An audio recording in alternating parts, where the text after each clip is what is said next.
Oil prices retreat as the International Energy Agency signals it could release strategic reserves to calm the market. The move may temporarily cap prices, but the outlook remains highly dependent on the developments in the Middle East between the US and Iran and Israel, and whether the supply disruption in the Strait of Hormuz will persist. And while oil is the major driver of market sentiment right now, energy prices feed directly into inflation expectations around the world, which in turn shape expectations for central bank policies. This is why investors are closely watching today's US inflation report. The US CPI update today will offer an important snapshot of price pressures in the US, but before the latest surge in energy prices fully feeds through the US economy, so a hotter number would trim the Fed cut expectations and weigh on sentiment, whereas a softer number will not necessarily fuel the dovish Fed expectations. So welcome to Swissquote's daily market talk. It's 11th of March. I'm İpek Özkardeşkaya, and everything I will say here is based on my own opinion and analysis, and this is not financial advice.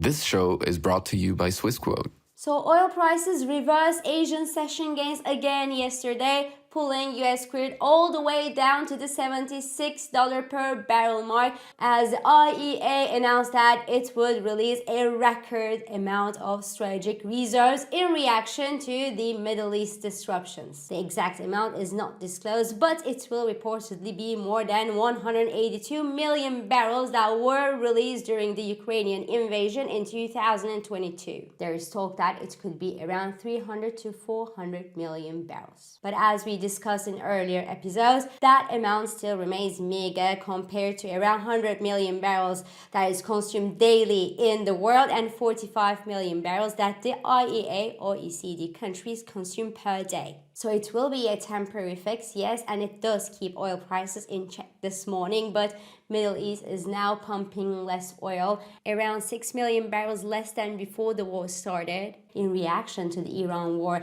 and the disruptions in the Strait of Hormuz, and the duration of the war will determine whether the spike in oil prices is over or there is more to come. And oil prices have become the most important ingredient of market sentiment today. If the war ends and worse in terms of energy price spike is behind us, well, investors could eventually return to their constructive mode. But unfortunately, uncertainties loom, and there is a chance that the Iran war will not be done and dusted quickly. The good news is that for now, and thanks to the cooling upside pressure in oil prices, investors around the world are somehow scaling back the early week jump in inflation expectations, and the latter helps supporting equities and bond prices. The market volatility is easing and the US dollar is giving back field against most majors, but restoring confidence will take time and require supportive data. And by supportive data, I primarily mean reasonable inflation numbers in the weeks ahead. So today, the US will release its latest inflation report,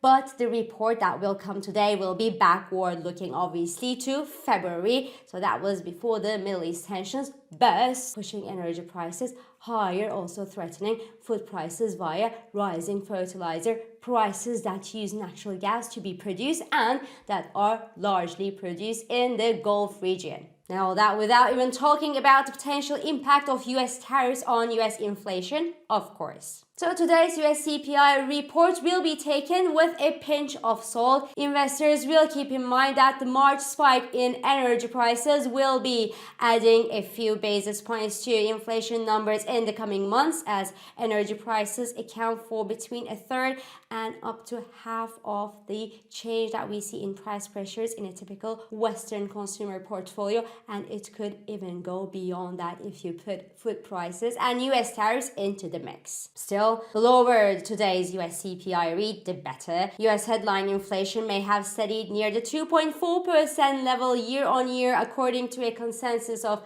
analyst estimates on Bloomberg, while core inflation is seen steady near the 2.5% level.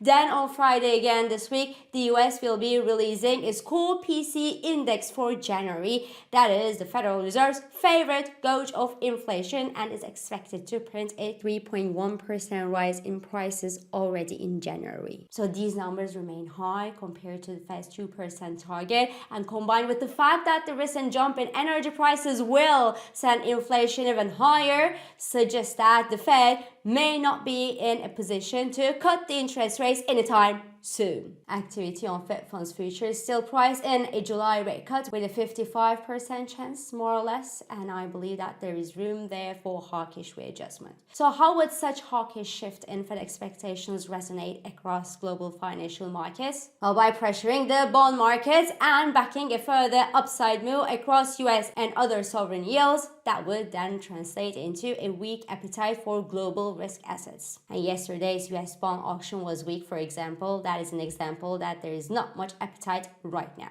And among the risk assets, the small and medium cap stocks, for example, are more vulnerable to an energy shock and potential hawkish readjustment in Fed and other central bank policies, while the US big cap indices will continue to grapple with the AI fears and uncertainties. For big technology companies there, the fear is that the revenue flow will remain short of massive infrastructure investment there and that some companies may not be able to service their growing debt. But there is good news on the wire for that, because Oracle, which is a barometer of AI debt risk, releases earnings yesterday after the closing bell, and the results and their guidance were actually strong. They were even stronger than expected. Their revenue grew 84% in the period that ended on February 28th versus 79% penciled in by analysts. Their AI investments apparently paid off. The bookings came in higher than expected, and more importantly for investors, the company said that customers will be funding upfront purchases of semiconductors,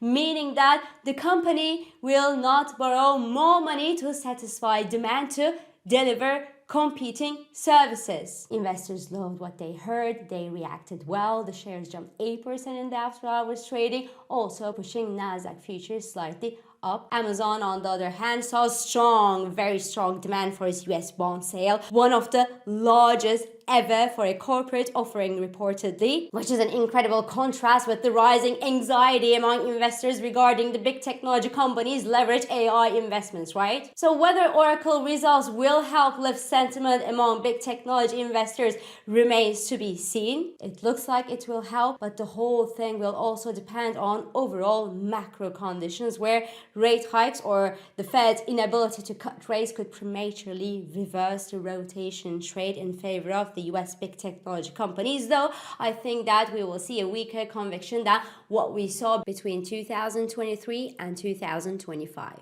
For software companies, the anxiety is that AI models and applications will compete with their businesses, squeeze their margins, and eventually push them out of business. So for investors who are willing to avoid technology altogether, a new concept called HALO, has emerged recently. HALO stands for High Asset, Low Obsolescence. These companies are not necessarily very exciting, but they do have tangible and valuable assets like energy infrastructure, for example, defense equipment or utilities, and their business models are thought to be quite unlikely to become obsolete quickly with AI models and applications and the technology developments. Hence, by nature, these HALO companies are less exposed to AI disruption, offering protection during AI-driven sell-offs that have heavily hit asset-light software companies since the end of last year. In short, HALO is pretty much the opposite of asset-light software companies subject to AI disruption. And these companies could also benefit from today's environment of high uncertainty, rising energy prices, inflation pressures, and shifting central bank expectations, as they're often non-cyclical with steady demand and predictable cash flows, and that could offer an extra advantage to investors willing to reduce their technology, AI, and geopolitical risks. But everything comes with a price, because in the longer run, Halo Trade also caps the upside potential from AI-led innovation that will have a great impact on some of these software companies. Think of some software firms with deep ties with corporate systems like Salesforce, for example, or proprietary data like London Stock Exchange. These companies, they cannot be replaced overnight, so they somehow share some characteristics of Halo companies in terms of durability and stability. With a bonus, they can and they will capture the long-term AI upside that Halo companies typically do not. So when the dust settles, both from AI, fear and anxiety trade and geopolitical perspectives, there will be great opportunities out there. But when the dust settles is the million-dollar question. So this is all for today. I'm İpek Özkardeşkaya, and thank you for joining me, and thank you for all your beautiful and supportive comments. I hope this episode of Market Talk has been helpful and it has been insightful to you. So please do not hesitate to leave your comments, your reactions, and your questions below as usual. Follow us on Instagram, on X, on LinkedIn, but also on WhatsApp, Threads, Telegram, and Blue Sky for regular market updates. Subscribe to our YouTube channel for daily market comments, and please don't forget to hit the like button on these videos to let us know that you enjoy them.